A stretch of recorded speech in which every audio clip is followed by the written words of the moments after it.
अखिल भारतीय औषध विक्रेता संघटनांच्या नेतृत्वाखाली बेकायदेशीर ऑनलाईन औषध विक्री विरोधात 20 मे रोजी देशव्यापी औषध विक्रेता बंद पुकारण्यात आलाय। या आंदोलनात देशभरातील 15 लाखांहून अधिक औषध विक्रेते सहभागी होणार आहेत।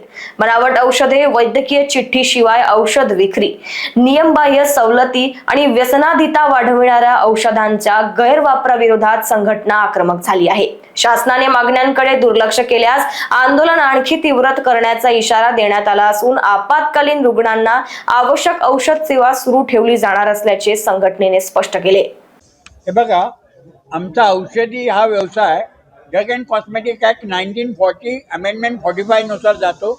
याच्यामध्ये online sale of medicine illegal आहे।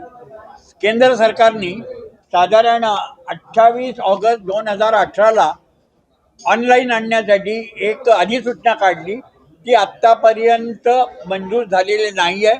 या उपर दिल्ली हायकोर्टमध्ये आमचा स्टे ऑर्डर आहे याला, तरी सरकार ऑनलाईन बंद करत नाही।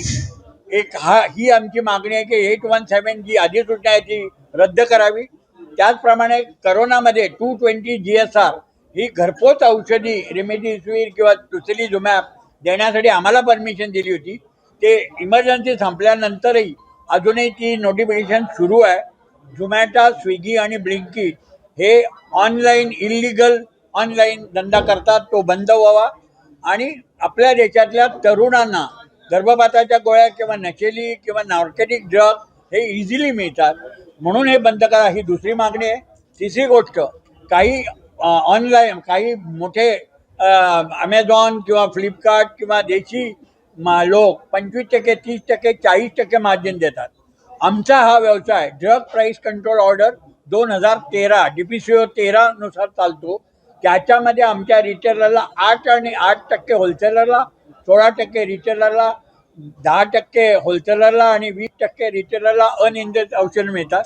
आम्ही याच्यावरती डिस्काउंट देऊ शकत नाही, त्यामुळे हे आमचे 12.5 लाख लोकांचं जीवन उद्ध्वस्त होण्याच्या मार्गावर आहे। म्हणून 20 मे 2026 अखिल भारतीय 12.5 लाख केमिस्ट बंद करणार आहेत।